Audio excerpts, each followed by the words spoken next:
Good evening, everyone. I'm Riley King, and welcome to the Riley King Newscast right here on the Riley King Network. We have a lot of news to get to this evening, and we have a lot of breaking news as well this evening. So, let's begin. Our first breaking news story. Man charged in Pelham church shooting accused of attacking own lawyer in jail. Dale Holloway accused of seriously injuring attorney, sources say. A man accused of shooting a pastor in a church in Pelham attacked and seriously injured his lawyer Monday morning, sources told News 9. Dale Holloway, 37, is accused of attacking his attorney just after 9:30 a.m. Monday at the Hillsborough County House of Corrections in Manchester. The attorney was seriously injured, sources said, but there was no update on his condition. Holloway faces 5 charges including attempted murder, first and second degree assault, simple assault, and being a convicted felon in possession of a firearm in connection with an October 12 shooting at the New England Pentecostal Ministries in Pelham. Holloway was due in court Tuesday for a bail hearing, but that hearing has been canceled. In the Pelham shooting, the church's Bishop Stanley Choate was seriously injured when shots were fired during a wedding ceremony. The bride, Claire McMullen, was shot in the arm, and the groom, Mark Castiglione, was struck in the head with a gun, officials said. The Attorney General's office is expected to release more information about the alleged assault Monday afternoon. This is breaking news. It will be updated as more information comes into our newsroom. And another breaking news story that we have this evening. Driver in Randolph fatal motorcycle crash faces 16 new felony charges. Indictments accuse Zazowski of manslaughter, negligent homicide, DUI. A man accused of causing a crash that killed 7 motorcyclists in June has been indicted on 16 new charges, officials said Monday.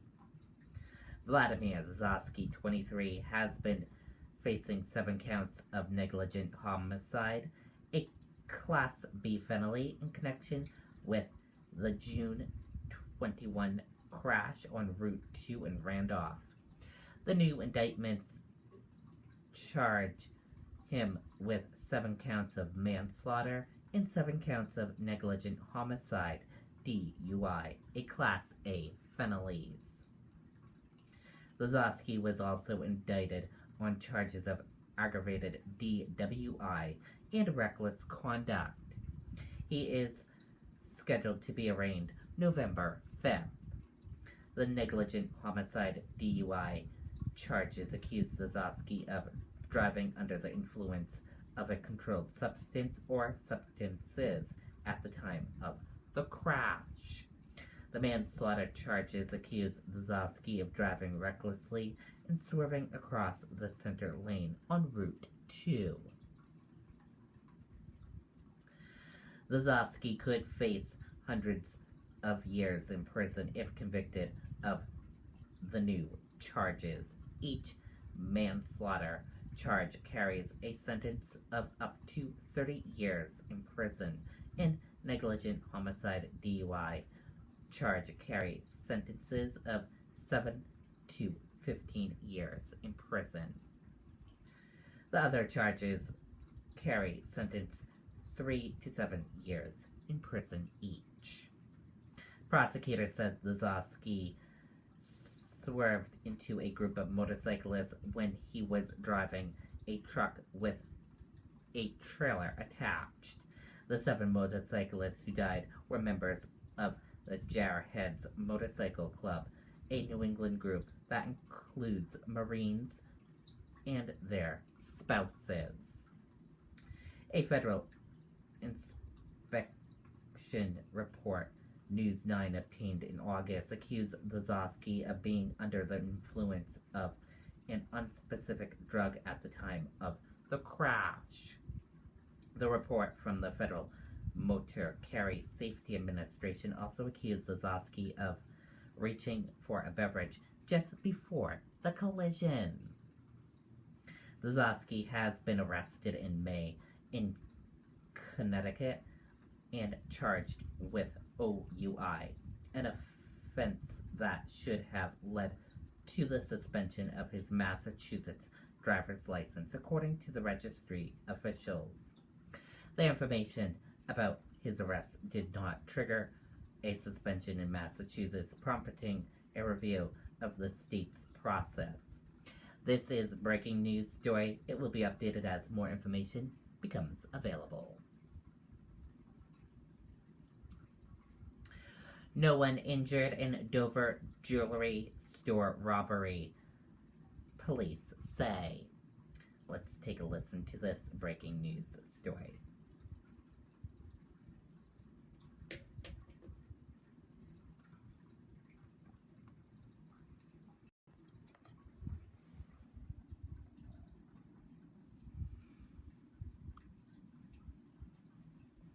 Burst out the door when it matters most. For more than a decade, he's been right there, everywhere. And when American jobs are on the line, he leads the charge. ABC's World News Tonight with David Muir is America's most watched newscast, and we thank you. Now to some breaking news in Dover, where police are looking for the suspects who robbed Hanush Jewelers this morning. Officers are at the scene on Central Ave right now. They say no one was hurt, but it is an active scene while they investigate. If you have any information about the crime, please call Dover Police.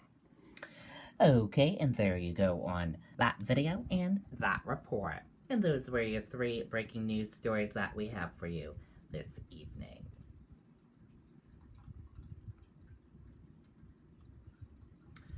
Warren K through 12 education plan would quadruple Title I funding, fully fund IDEA. Presidential candidate Massachusetts Senator would end federal funding for creating charter schools. Democratic presidential candidate Elizabeth Warren on Monday issued a plan to improve public education that includes promises to quadruple Title I federal funding and fully fund the Individuals with Disabilities Education Act.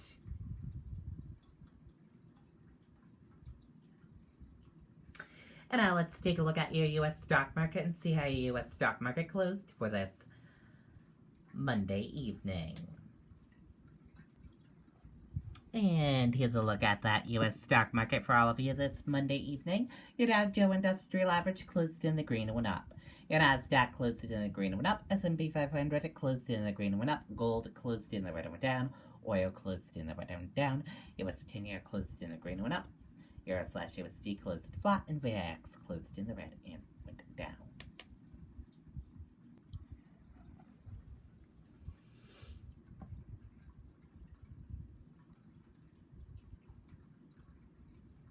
S&P 500 rises, moves closer to record high on trade and earning optimism.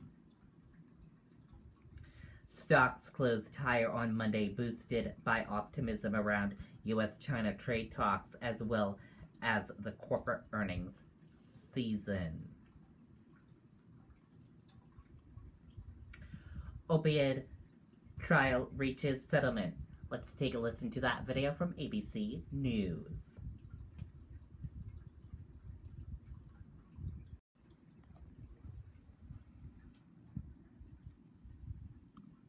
It was supposed to be the largest trial on opioids. It was supposed to get started actually today. It's not happening because they reached a settlement, reportedly $200 million. It is a landmark settlement. Obviously, a lot to dig into there. Let's bring in my colleague, Aaron Kotersky. He's in New York. So, Aaron, we were all set for this one to happen. What happened? This was going to be the first federal opioids trial, John, and it was brought by two Ohio counties, Cuyahoga and Summit counties, and it was before a federal judge in northeastern Ohio who really urged the parties to try and reach a settlement. And in the early hours of the morning, just hours before opening statements were to begin, with a jury already chosen, they were able to reach a settlement with 4 of the 5 remaining defendants. And those defendants include 3 of the nation's largest drug distributors and Teva Pharmaceuticals, a large drug manufacturer. There's one holdout. It's Walgreens, the big pharmacy chain, but the judge put everything on hold and gave the parties 6 months to try and work it out with Walgreens.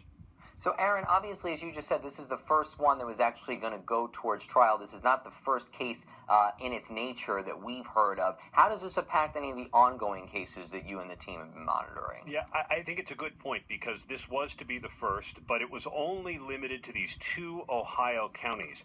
But because it's the first and because they were successful in reaching a settlement with most of the defendants now, it does lay the groundwork, people involved in the case say, to perhaps reach a settlement in all 2,300 opioids cases that have been filed in federal courts around the country. It is a staggering number of lawsuits. They involve states and cities and counties and individuals who are seeking redress from the harm that the opioids crisis has brought to the country, including hundreds of thousands of deaths and hundreds of billions of dollars in lost productivity. Yeah, those numbers we were just showing our viewers on the screen, they're hard to swallow. Aaron Kotersky in New York, thank you, sir. Hi, everyone. Okay, and there you go on that video and that report. And that is it for this evening edition of the Riley King Newscast, right here on the Riley King Network. I hope you all enjoyed watching this Monday evening edition of the Riley King Newscast, and I'll see you back here tomorrow for another newscast. And I'll have a news report coming up in a little bit. Good night and bye, everyone.